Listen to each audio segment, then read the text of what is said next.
How do you know they're not a bad person? The way they talk, the way they act.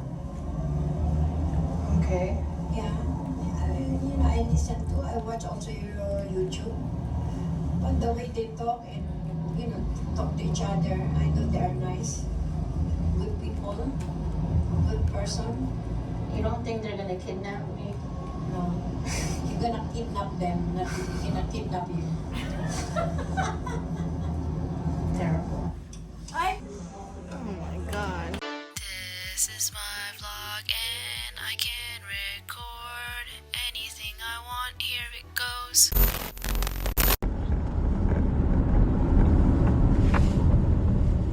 There she goes. Dominoes. There's everything. What you're going to do. Hello. It's about. Happy birthday. Thank you. Better than other days. Yeah, yesterday was fucking nasty.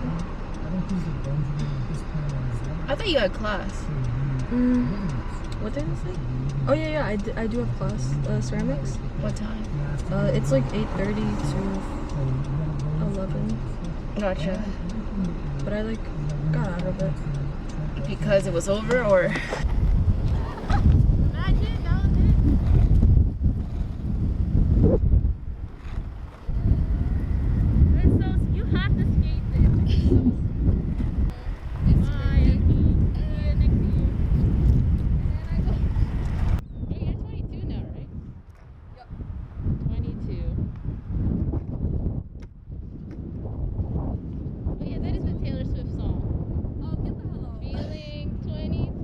Something that I realized is that I never introduce all my friends here, my best friend. And you might have seen him in a couple of videos, but I never formally introduced you to him, so here it goes. He doesn't even know. Oops.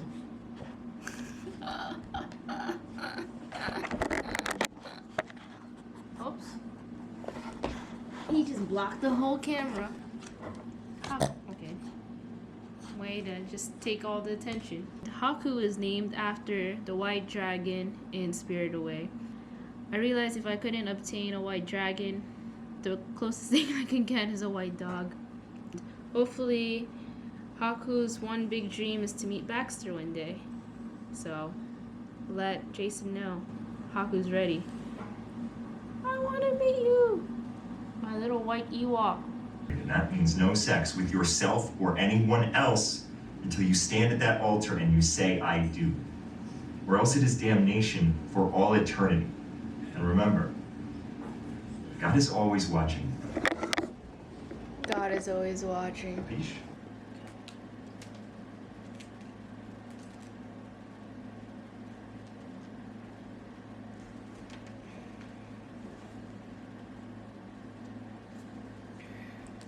There you go.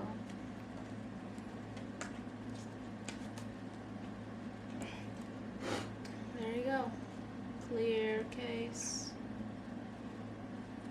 Bought off on Amazon. Now I get to add all the stickers that I want. I know some people wouldn't. I usually wouldn't. But I've been getting a lot of stickers, and if you guys have stickers, you can email me and let me know that you want to send it over. Okay. I don't know. There's no set Spitfire sticker.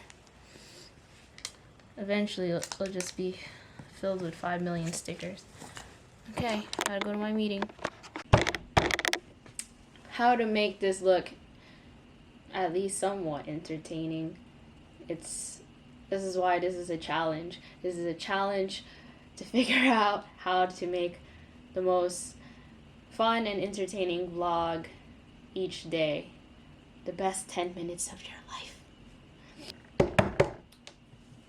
I'm very appreciative if you watched already the first vlog. I never ever think anyone's gonna watch it. But I've seen the comments, I've seen the views, and I'm just like, whoa, people are watching and seeing my randomness. And you guys happen to enjoy it. So here we are now. Like I said, I'm making this vlog for myself as a challenge to put myself out there, and hopefully it will get the creative juices going. I've been on this decline of trying to know what I want to do in future stuff, and yeah, we are here. And the sun is coming out. Sometimes it's rainy, sometimes it's cloudy, sometimes you don't want to go out. What can I say? What can I say on the vlog? I totally forgot that Vlogmas exists. I never did Vlogmas because I felt that some people obviously don't celebrate Christmas. So I don't want to just gear it towards that. And this vlog has nothing to do with the countdown to Christmas. It's just a vlog that's going to be reoccurring till I figure out when I don't want to ever do this anymore. But this is considered Vlogmas until Christmas comes. Might as well add the hashtag to it. Yeah. And this makes it more festive. Despite my mom being the most jolliest person in the world next to Santa Claus, she always celebrates Christmas in a sense where she is obviously Filipino, and in the Philippines, if you are ever there in September, you'll realize Christmas decorations are everywhere. And I'm not saying everyone there is Catholic and they celebrate Christmas, because there are other religions there. However, Christmas is such a big deal that they celebrate Christmas from September all the way to New Year's. And I lived there from October till January, that I experienced for the first time that was real. I always saw it on the Filipino channel, and I was just wondering that maybe it was just something you'd see on TV. But in reality, they really do celebrate Christmas for 3 months.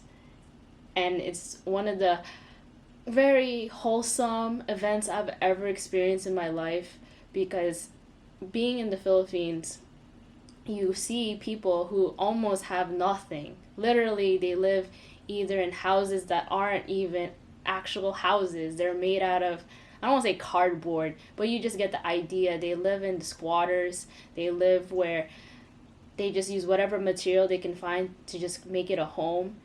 But these people are so happy.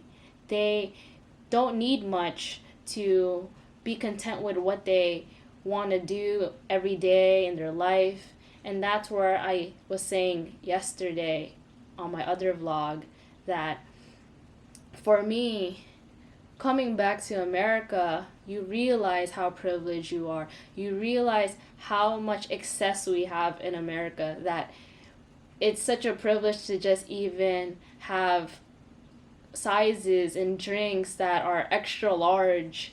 Over there, people are just content with a small. They're content with just anything that you're willing to give them, and they're still happy. And for us, sometimes I feel like a brat, because people in the Philippines will be like, oh, because she's American, that's why her personality is like that. And it is true, because I was born in America. I grew up in America, and so I have the morals and values of an American, because that's what I'm used to. But now being exposed, I'm very grateful that my parents brought me to the Philippines.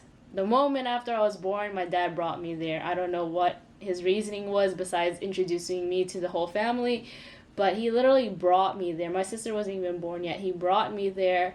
The flight, it's literally 15 plus hours. There weren't even direct flights there before. I would always have to go to Japan or go to Korea or go to China, just the airport, and then go to the Philippines. And I just hated the flight, which made me never want to go to the Philippines. But then once you're there, once I saw my family and hung out with them, it made me never want to leave. And then I would dread the flight back to America.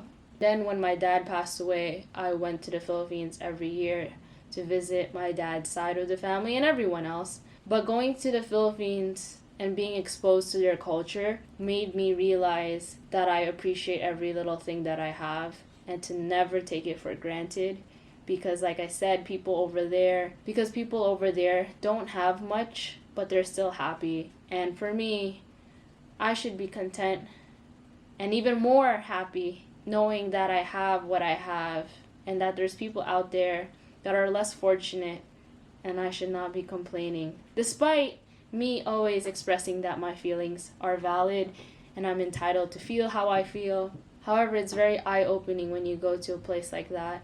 When you go to a country filled with people who have less than you. It's not even a few people, it's most of the country. And that's why I enjoy going there, because for one, it's my parents' homeland, it's where my ancestors are from, and everything that I might not understand about myself being a Filipino, I might not understand it here in America, but I definitely will see everything that I need to know over there.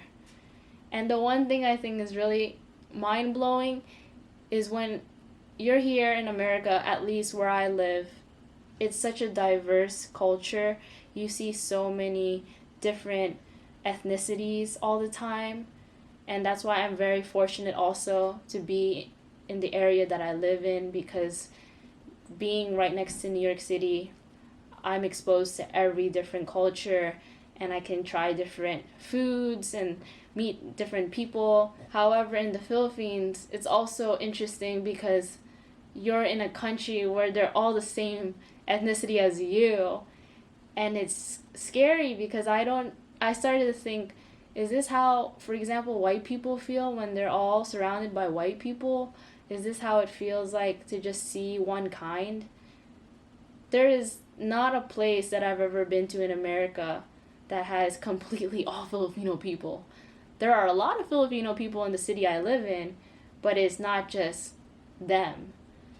And being in the Philippines is the first time I've ever seen, obviously, all Filipino people. And to tell myself that, whoa, all these people are just like me.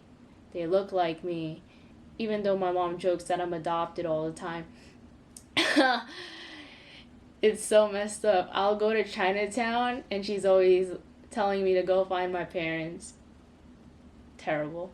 And I honestly know that I don't look as a typical Filipino person, but it's just a running joke that always occurs.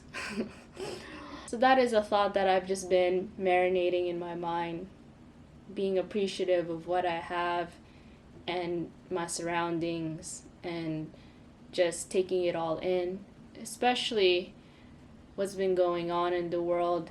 It's just been a lot, and you shouldn't judge someone just because someone is doing something that you wouldn't do. I had this conversation with my friend earlier, because even though it might not go with your morals, that's them, and they are entitled to do whatever they want. And for me, as long as I want to do what I want to do, as long as it's not really hurting anybody, then I should be able to do what I want to do.